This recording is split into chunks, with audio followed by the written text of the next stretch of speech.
याचे जिवंत उदाहरण आहे. त्यांच्या अनुभवातून, मार्गदर्शनातून आणि प्रेमळ नेतृत्वातून आज अनेक कार्यकर्ता घडलेले आहेत. आज समाजाला योग्य दिशा मिळालेली आहे.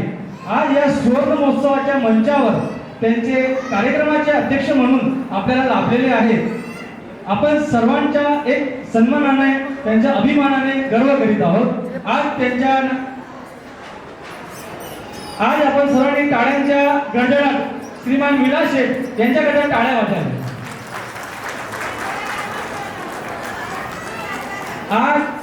आज या सुवर्ण महोत्सवाच्या पवित्र मंचावर समाजासाठी वाहून घेतलेल्या निस्वार्थ सेवा, त्याग आणि कर्तृत्वाने प्रतीक असलेल्या दोन महान व्यक्तींचा सन्मान करताना आमचा अभिमान भरून येतो. आपल्या आयुष्याचा अमूल्य काळ समाजासाठी अर्पण करणारे हे मान्यवर म्हणजे आपल्या समाजाचे सुवर्णरत्न आज समाजाच्या वतीने हा मान देताना खूप अभिमान वाटतो. श्रीमान जगदीश शेठ दुसाने, श्रीमान रघुनंदन शेठ अहिराव, आपले कार्य हे केवळ आजसाठी नाही तर उद्याच्या पिढ्यांसाठी प्रेरणेचा अमूल्य ठेवा आहे.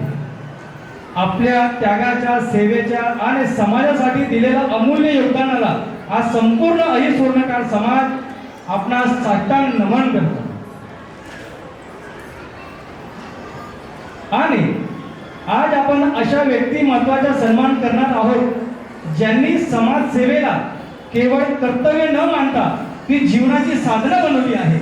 असे आपले गौरव पुरस्कार प्राप्त करणारे श्रीमान श्री जलदचे मालक पंकज मनोज खरोडे यांचे समाजासाठीचे कार्य, सेवा आणि समर्पण हे तरुण पिढीसाठी आदर्श आहे.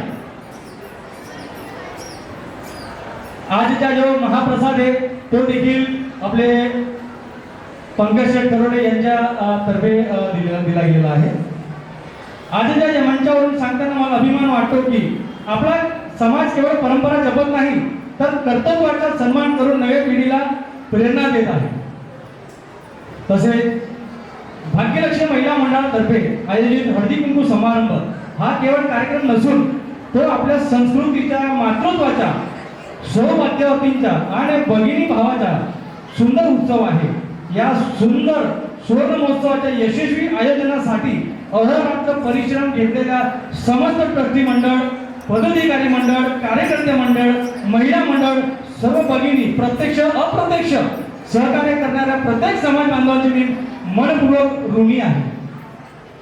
आजच्या या पवित्र क्षणी आपण सर्वांनी एक संकल्प करूया.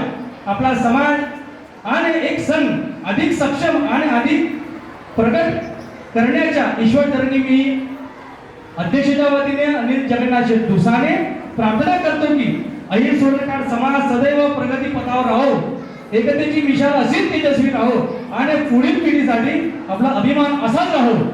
जय समाज, जय एकता, जय नगर.